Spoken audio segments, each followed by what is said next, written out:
I'm Marion Ellerby, 62 years old, and every morning before the sun rises over Hueytown, I'm already up with a cup of hot black tea in my hands. 32 years ago, my husband Thomas and I opened Ellerby's Home Appliances on Center Street. He used to say I had a knack for knowing which coffee maker a customer would fall in love with. Just by the way they stirred their sugar after he passed, I kept the business running on my own 6 days a week, dusting every shelf and polishing the display cases till they gleamed. Our son had no interest in it then and still doesn't now. But lately, he started dropping by again. And the last time he stood behind my counter, he wasn't asking how I was. He was asking for something else, and I'd be a fool to hand it over. Before I go any further, let me know where you're listening from in the comments, and hit that like and subscribe button if you've ever been underestimated by your own family.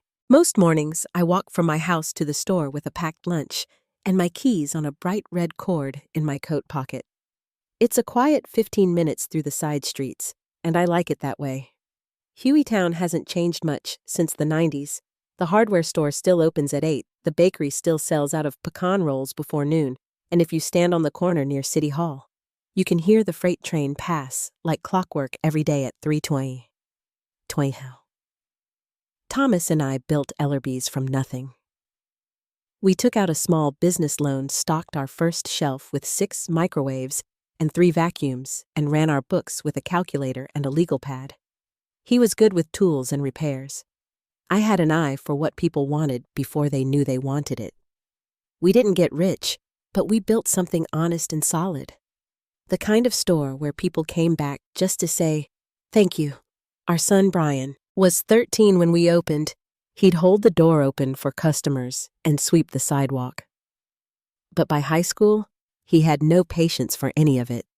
Said the town was too small. The business was boring after college. He moved to Raleigh, and we didn't see much of him after that. He'd send the occasional birthday card or text message.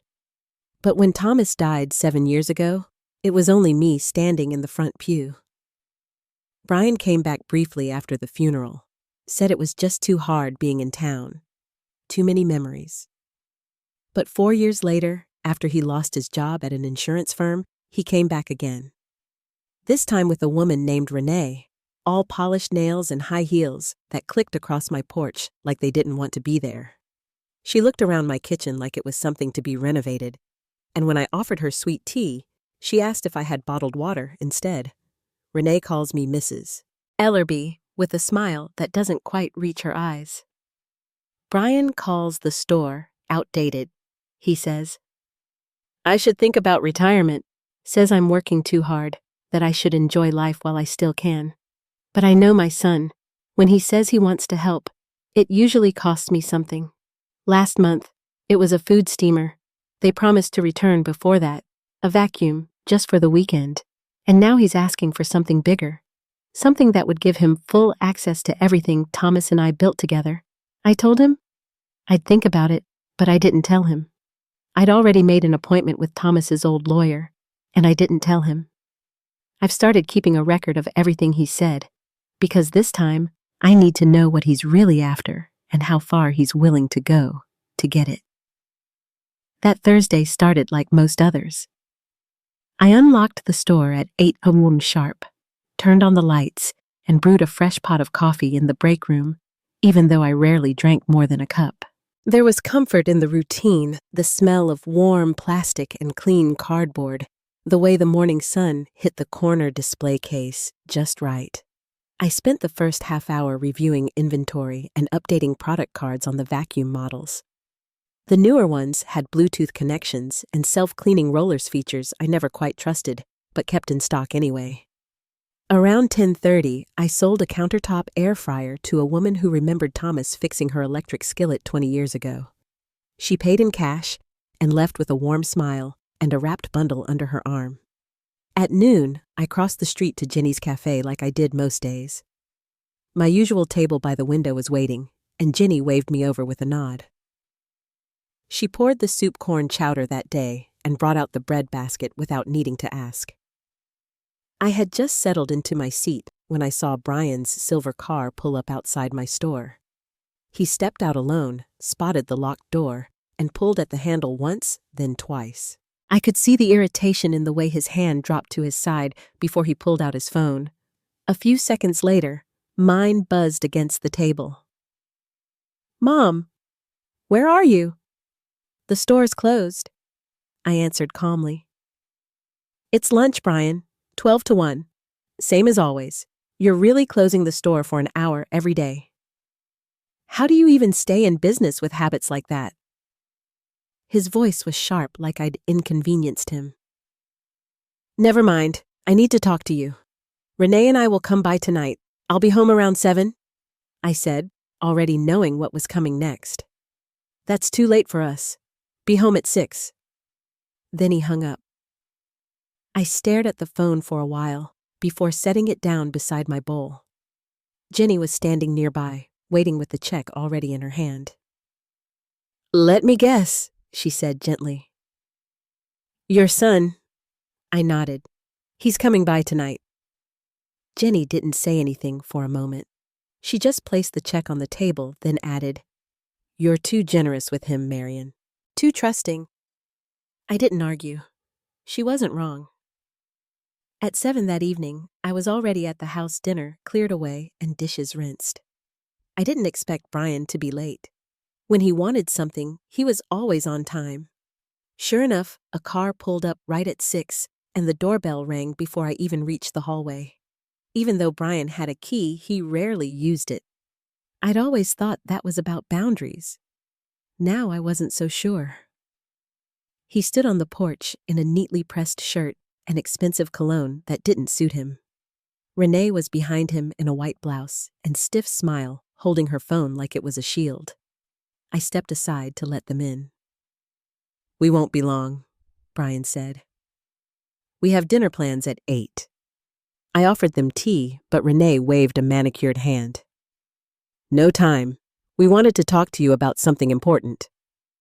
Brian nodded and took a seat on the living room sofa, gesturing for me to sit across from him. He reached for my hands, something he hadn't done since he was a child. "Mom, Renee and I have been talking. We're worried about you." I waited. "You're still running the store by yourself, doing the books, lifting boxes, staying on your feet all day? That's not easy for someone your age." "I'm managing," I said.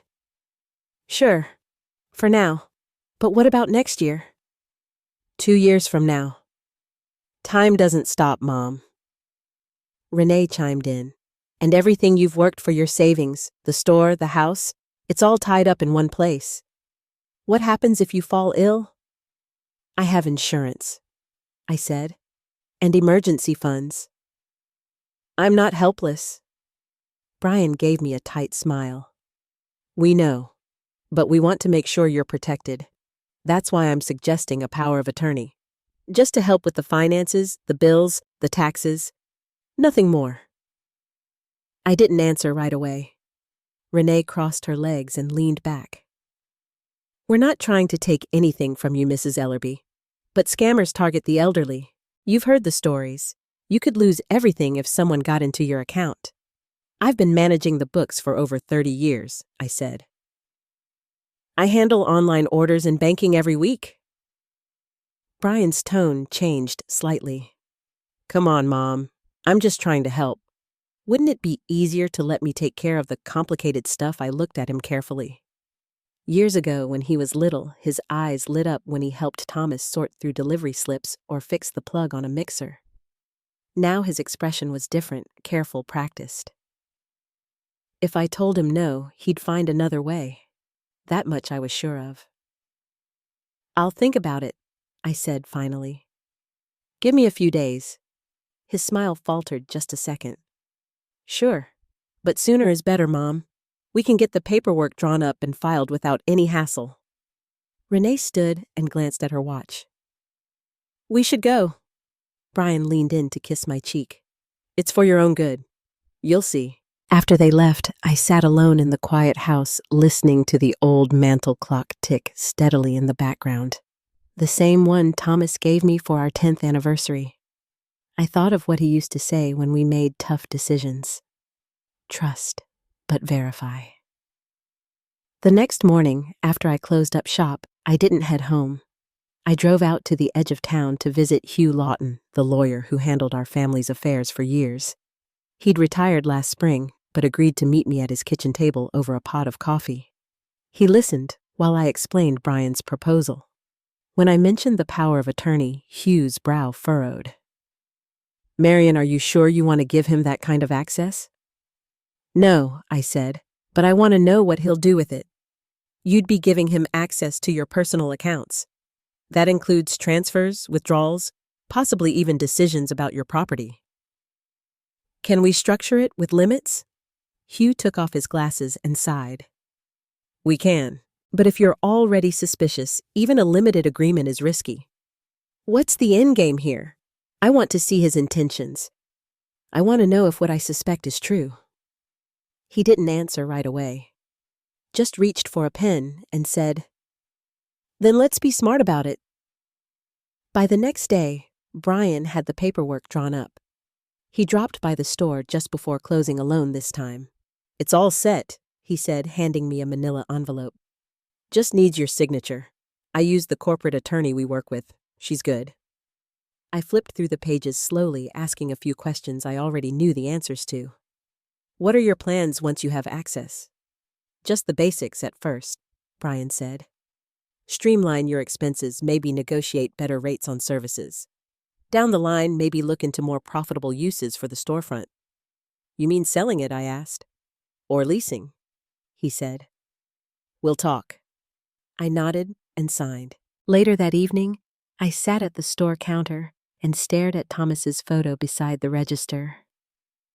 "You always said to trust my gut," I whispered. So I did. I installed a banking app that alerted me to any account activity. Hugh helped me configure it so Brian wouldn't know. For the first week, everything was quiet, but I had a feeling the quiet wouldn't last. The first week passed without much change. Brian called twice asking about the store's monthly expenses and whether I'd considered refinancing the small business account. I kept my answers simple and polite. Nothing out of the ordinary showed up on the bank alerts Hugh had helped me set up. For the moment, it seemed he was playing it safe.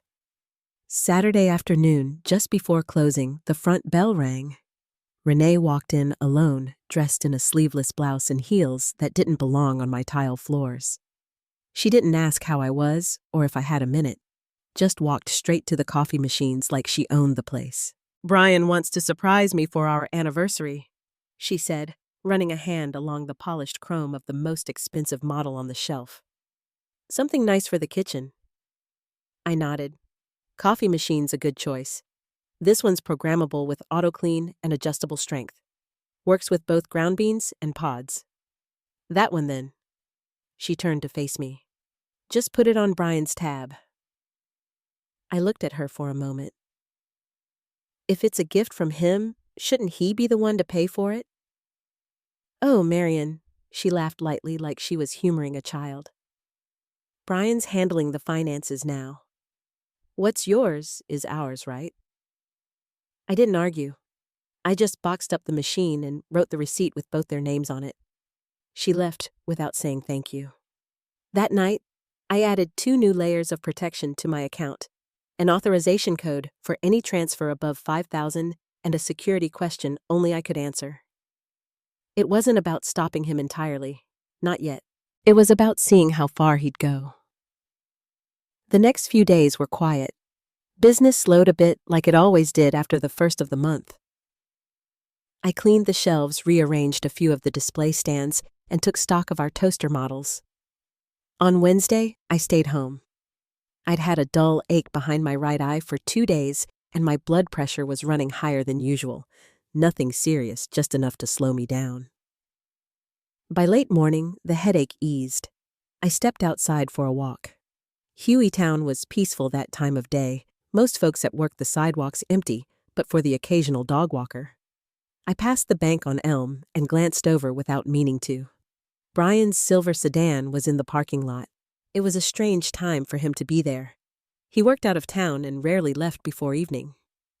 I crossed the street and stepped into the lobby. The air was cool and quiet. A young mother with a stroller sat near the window filling out a form. An older man waited at the far end, with his deposit slip in hand.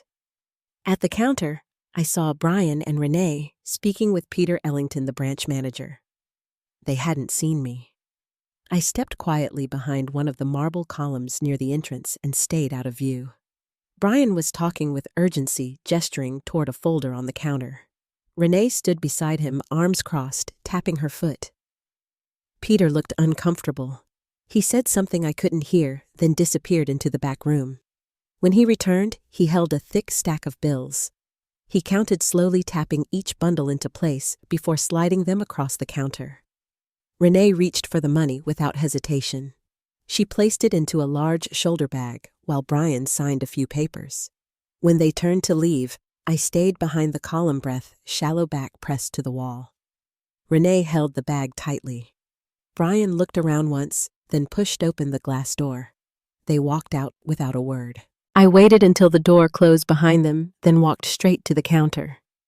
Peter blinked when he saw me. "Mrs. Ellerby, I didn't know you were here." "I'd like to talk in private," I said. He glanced around and nodded. "Come with me." In the back room, he shut the door and offered me a chair.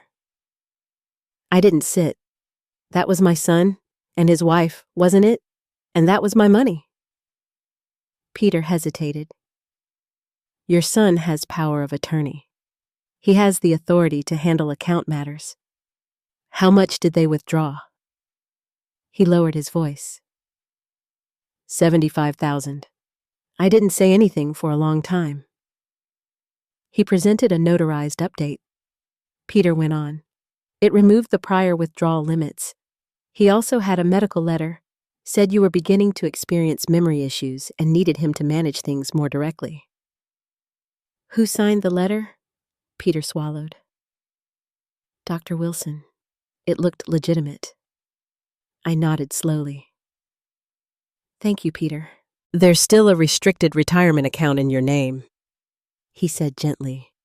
"They didn't touch it, and one escrow fund that was never mentioned, your husband set it up years ago." I remembered. Thomas had insisted on putting something away we wouldn't touch. Just in case. I asked Peter not to share its existence with Brian, and he agreed. I left the bank and started walking. I didn't know where I was going until I looked up and saw the familiar green awning of Marco's restaurant. Through the front window in the back corner, I saw them, Brian and Renee. The bag was beside her on the seat. I asked for a table behind the dividing column. The waitress brought water, and I kept my eyes on the edge of their booth listening. "They'll pay 6 figures for that storefront," Renee said. "It's in a prime location. We need her signature, though." "Not for long," Brian replied. "Once Dr. Wilson comes to the house and confirms the diagnosis, we can petition for guardianship. Then she won't need to sign anything." Renee didn't answer right away. Then, "And where are we putting her suncrest? It's covered under her insurance." There was a silence between them. Then Brian added, "It's not about the money. She always chose that store over me, even when Dad was alive." "We deserve better," Renee said, "and now we're going to get it." I didn't stay to hear more. I paid for my water and stepped back out into the street. The sun had lowered, casting long shadows across the sidewalk. I walked toward the store, keys in hand, not ready to go home just yet. I stayed late at the store that evening. Didn't turn the sign to closed until almost 7. I straightened the inventory lists, swept the front mats, and wiped the glass on the toaster display, even though I'd already cleaned it that morning. Then I sat down behind the register and opened the bottom drawer. Tucked beneath the ledger was a folder with all the store documents, property deed lease agreements, bank account details, and the articles of incorporation from when Thomas and I first registered the business. I went through each one slowly, page by page. The storefront building wasn't in my name directly. It belonged to Ellerby Retail, Inc., and I was the sole listed director. That meant Brian's power of attorney over me personally didn't give him access to the property or the legal right to sell it. I read that section twice just to be sure. The next morning, I called Hugh from my new phone. and asked him to meet me at the cafe near the edge of town. A place where nobody we knew usually stopped. He arrived in a windbreaker and Cap carrying a legal pad under his arm. "Thought we were past the days of secret meetings," he said, pulling out a chair. "I need your help." I told him everything: the forged medical letter, the bank withdrawal, what I overheard at Marco's. I gave him names, amounts, dates. Hugh didn't interrupt, just nodded as he took notes, the lines on his face sharpening with each detail.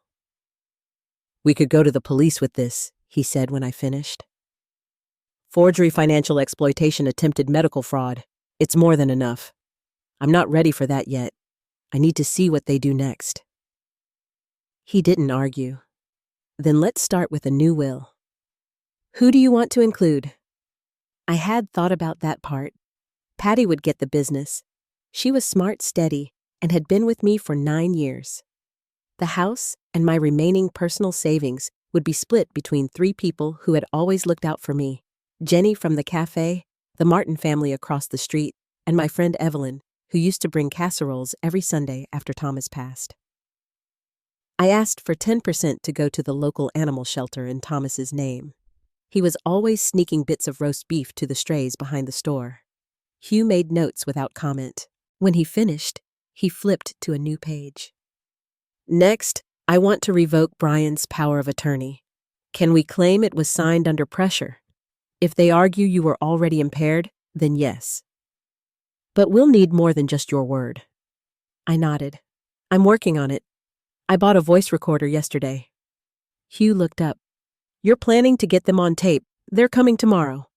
Brian wants to bring a new doctor over. Someone named Wilson. That's the one who signed the fake letter." "Exactly. I'll record everything." Hugh leaned back.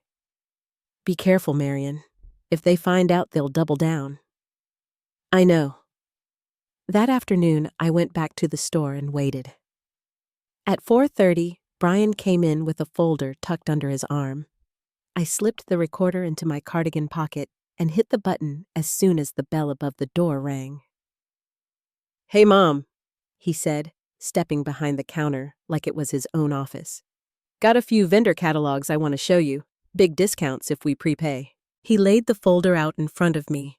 It was filled with product printouts, images pulled from manufacturer websites, no company names, no contact info, no quotes.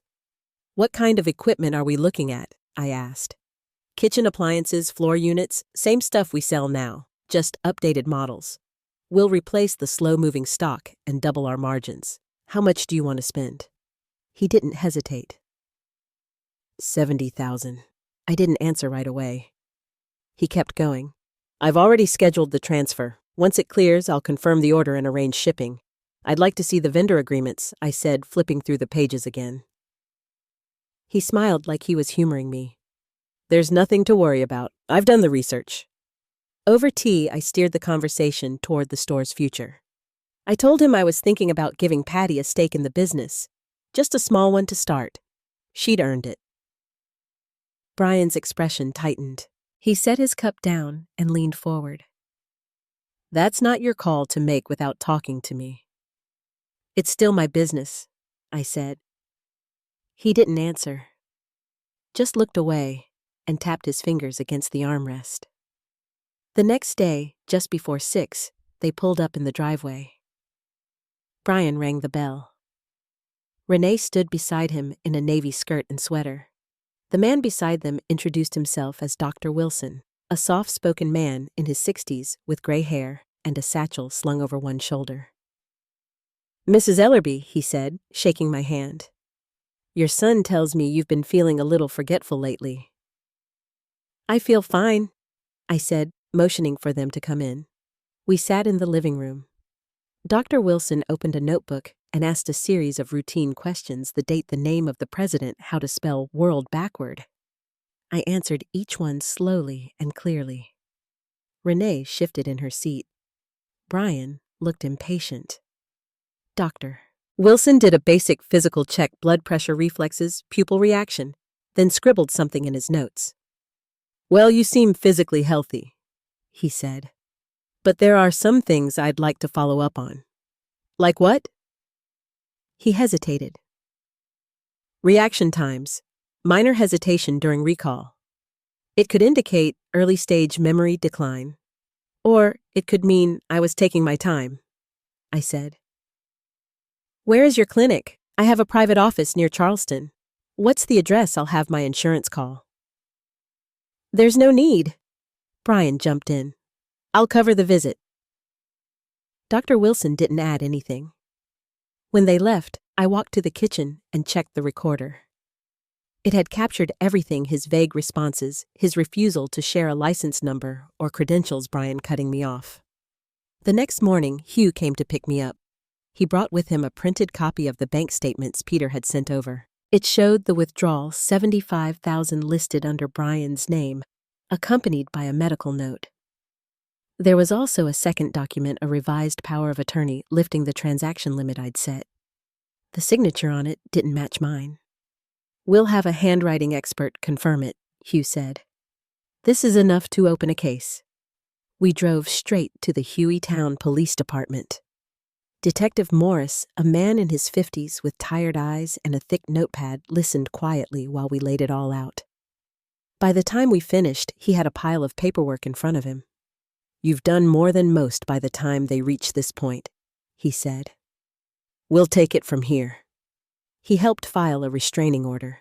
Hugh followed up with the paperwork to revoke Brian's access. I changed my account settings one more time and contacted Peter to lock out any future authorizations. That evening, as I closed up shop, the wind had picked up. A low whistle came through the front door frame. I turned the key in the lock and stood there for a moment, my hand resting on the edge of the door. Tomorrow, I'd know if they were willing to cross the line in daylight. I arrived at the store just before 8. The sky was overcast, the kind of gray that makes the streets feel quieter than they are. I unlocked the door, stepped inside, and turned on the lights. The front displays were just as I had left them, bread makers on the right, blenders, stacked low toaster ovens by the register.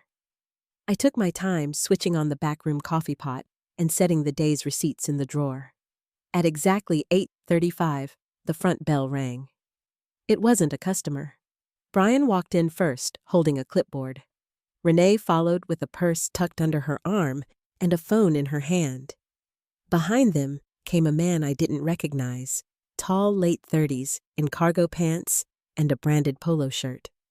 A moving company logo was stitched across his chest. What's going on? I asked. Brian smiled like it was just another errand. We're starting the transfer. Inventory, furniture, some of the registers. Transfer to where? To the new location. There's a buyer who made an offer. We'll have the legal side sorted by next week, but there's no harm in prepping early. I didn't approve a sale. You don't have to. Renee cut in. We've already spoken to the city inspector. All we need is the equipment valuation. I walked around the counter and stood directly in front of them. Put the clipboard down, I said quietly, and tell that man to wait outside. Brian didn't move. I spoke to Hugh. I went on. The business is incorporated. The building is owned by the company, not me, not you. I'm the sole director. That means I'm the only one authorized to sell anything. Brian looked like he wanted to argue, but before he could speak, the man in the polo shirt cleared his throat. Ma'am, if you want me to leave, just say the word. I do. He gave Brian an uneasy glance, then stepped outside and walked toward his truck. Renee's voice sharpened. You're making a mistake. That buyer won't wait forever. I know exactly how long he'll wait, I said. Brian placed the clipboard on the nearest shelf. You don't understand what's at stake here. That storefront is worth over $400,000. You're sitting on it while the roof leaks and the paint chips. Let us help. I stepped closer. Help who? Brian, me, or yourselves? He opened his mouth, but didn't answer. Renee crossed her arms. You won't be able to run this place forever. We were trying to save you the trouble. I already filed a report with the police, I said.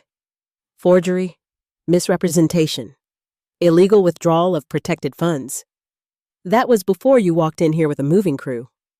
Brian's eyes narrowed. You wouldn't do that. You'll be hearing from Hugh later today.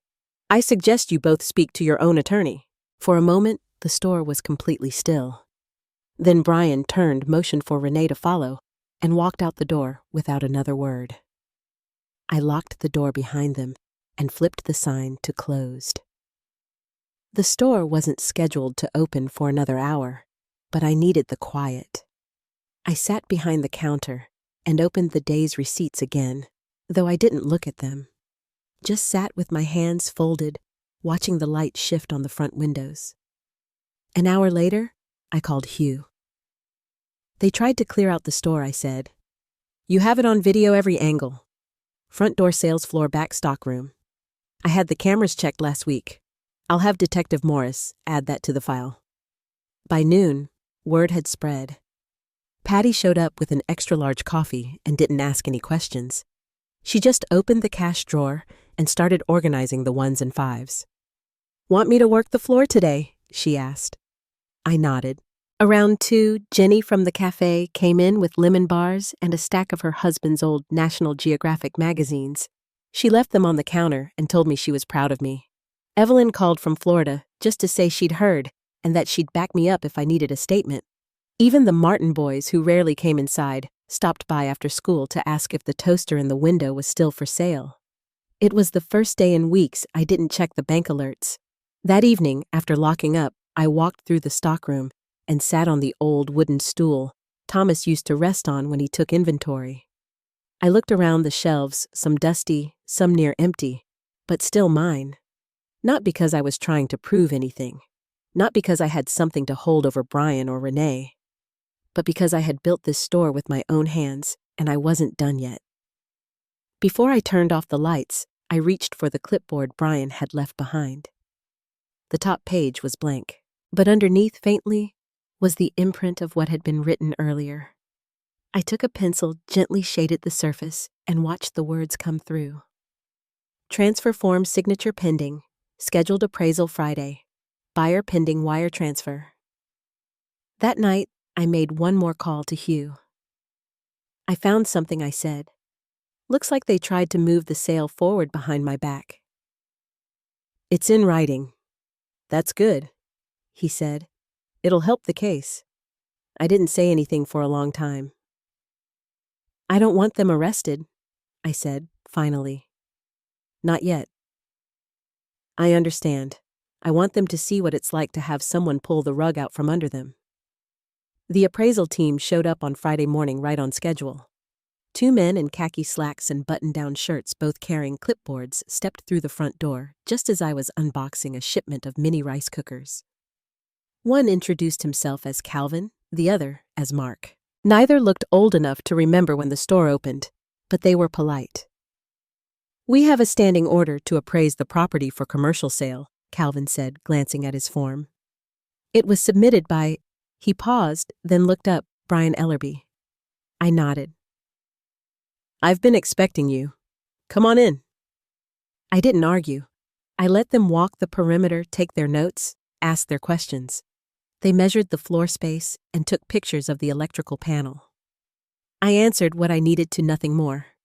After about 30 minutes, Mark asked to confirm the legal owner on file. "I can give you the business registration," I said. "It's under Ellerby Appliances, Inc., with me as the sole director." They exchanged a look.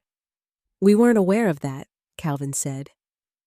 "That's probably because Brian didn't mention it." They finished up quickly after that. Before leaving, Calvin thanked me for my time and handed me a copy of the appraisal request. I tucked it into the drawer by the register and went back to stocking shelves. That afternoon, Hugh called. "You'll want to check the court filings," he said. "They've submitted a petition for guardianship." "Yep, they're claiming cognitive decline and citing a physician's letter from Wilson. I saw that coming.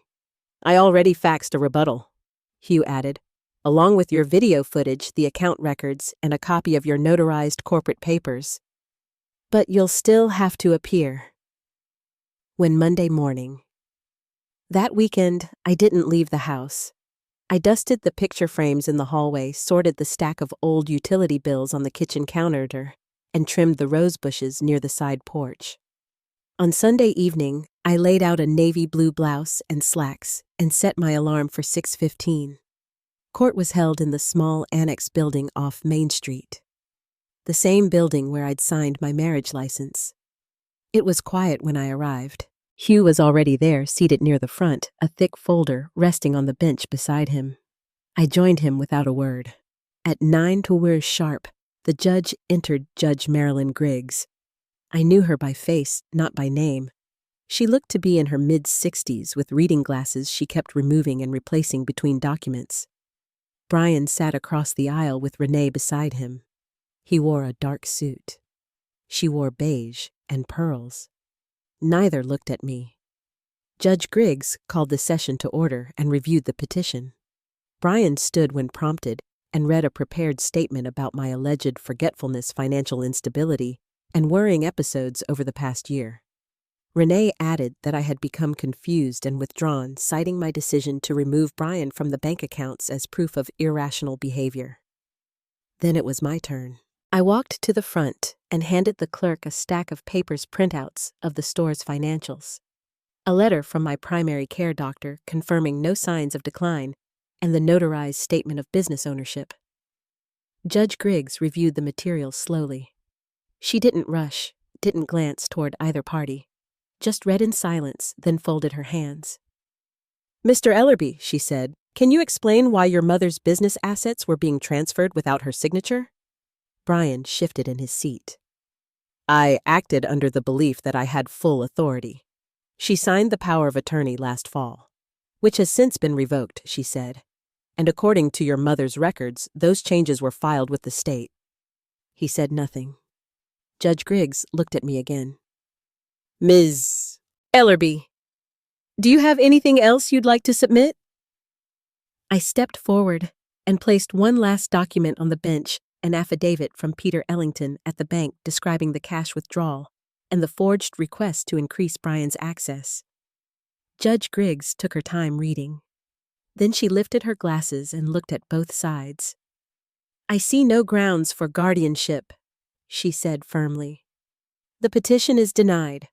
All financial access previously granted to Mr. Ellerby is revoked, effective immediately." Renee reached for Brian's arm. His face had gone pale. I returned to my seat beside Hugh. The rest of the hearing passed in a blur formal language, final rulings a motion to seal the affidavit. When it ended, Brian and Renee stood quickly and walked out without looking back.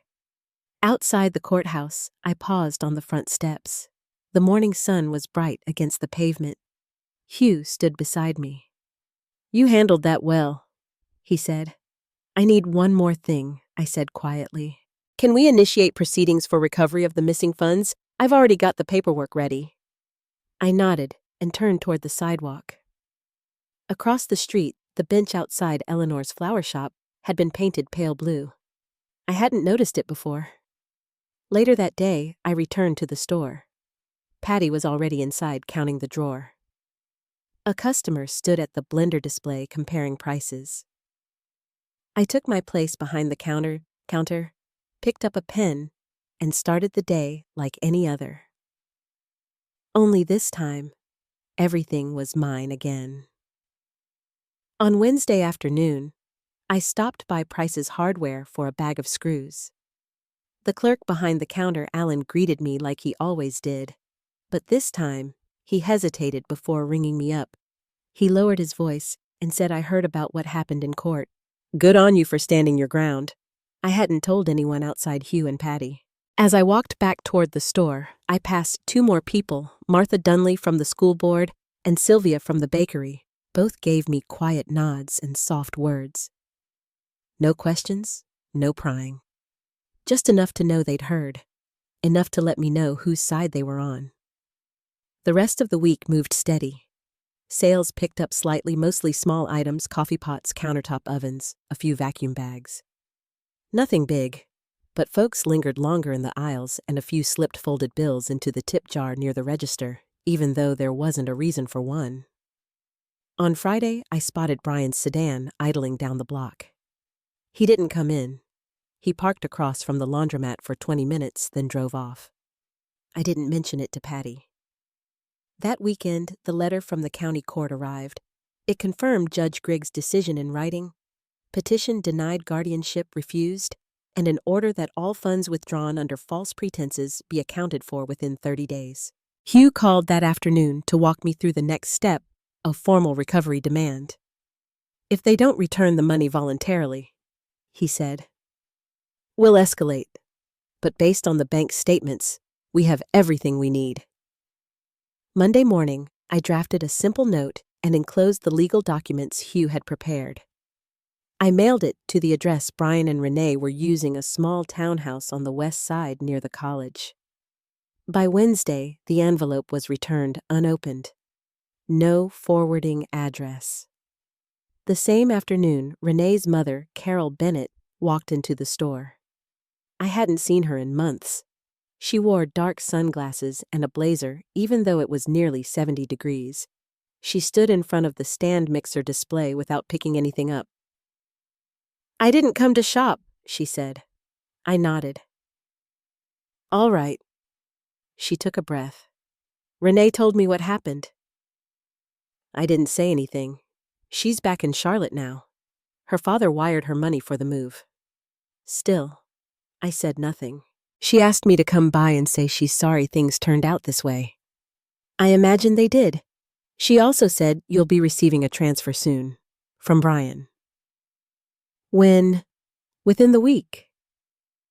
She left without buying anything. 2 days later, the funds hit my account, almost the full amount minus $1,000. Hugh confirmed it. Close enough that we don't need to chase it further unless you want to. I told him I didn't. By the end of the month, Brian's name had been removed from every document, every authorization. I ordered new signage for the storefront, same style, just updated with my full name below the stores. Marion, Ellerby & Co. The week after that, Mrs. Klein from the dry cleaners next door brought in a bouquet of snapdragons. For standing firm, she said simply, in small towns, word doesn't travel fast, it travels quietly. It seeps into the corners of grocery stores and slips into Sunday prayer chains. People don't gossip. They just shift their gaze, speak a little slower, choose where they spend their money with more care. One afternoon, as I stood near the window adjusting the curtain rod display, I saw Brian again. He was alone this time, standing beside the newspaper machine, hands in his jacket pockets. He didn't come in, just stared for a moment, then walked away. That weekend, I closed the store an hour early. I wanted to walk past the places Thomas and I used to visit on Fridays, the cafe where we used to split meatloaf sandwiches, the bookstore where he always stopped by the clearance table first. The town hadn't changed much. Neither had I. Except now I knew something I hadn't before. The quiet could hold strength. The stillness could speak for itself. I locked up for the evening and turned off the front lights. The store looked peaceful in the reflection of the street lamp. Not flashy, not new, but standing. I didn't see Brian again after that. Not in town, not at the store, not parked across the street. Hugh said he'd filed a quiet closure with the county, no more contact, no more claims. I didn't ask for details. I didn't need them. A few weeks later, I found myself sorting through the top drawer of the old desk in the office. There was a letter tucked beneath the warranty papers for a coffee grinder my handwriting dated 3 years earlier. It was a note I'd started for Thomas after his last appointment. I'd never finished it. I sat down and read it. The first few lines were mostly updates about the store, a few complaints about the leaking roof in aisle 2 and how the new display shelves were crooked. But then there was a line near the bottom, I'm not sure what the future holds, but I want to meet it on my own 2 feet. I folded the letter and placed it in the small cedar box where I keep the others. Notes, receipts, bits of writing that don't belong anywhere else, but still matter. That Sunday, I baked Thomas's favorite blueberry cobbler. I took half to the church potluck and left the other half on the counter to cool. Around dusk, I stood by the window with a cup of tea and watched the sun dip low behind the trees. The sign out front caught the last bit of light. Marion, Ellerby & Co. Simple. Still. In town, things settled. I started leading the Wednesday morning coffee group again. Just a handful of us, mostly widows, a few retired teachers, a nurse named Loretta who always brought scones. We talked about the weather, the rising cost of eggs, and sometimes quietly what it meant to begin again even after the age of 60. One morning, a young woman wandered into the store, maybe early 20s, nervous, polite, looking for a part-time job. Said her name was Elise. No experience, but she asked if I'd be willing to train her. I told her to come back Monday sharp at 8. When she left, I wrote her name on the notepad by the register. Below it, I added a note to myself. Start fresh. Teach well, be kind. That's what Thomas always believed. That kindness didn't cost a thing, but could buy a lifetime of trust. I don't know what will happen next. The world doesn't always give you back what it takes. But sometimes, it gives you something different. A kind of quiet that holds. A chance to breathe. A way forward that doesn't require permission. If you've listened this far, thank you. I hope you find your own version of peace, and if you have, I hope it finds room to grow. Feel free to share where you're listening from in the comments. And if this story meant something to you, go ahead and subscribe. You never know when the next chapter might begin.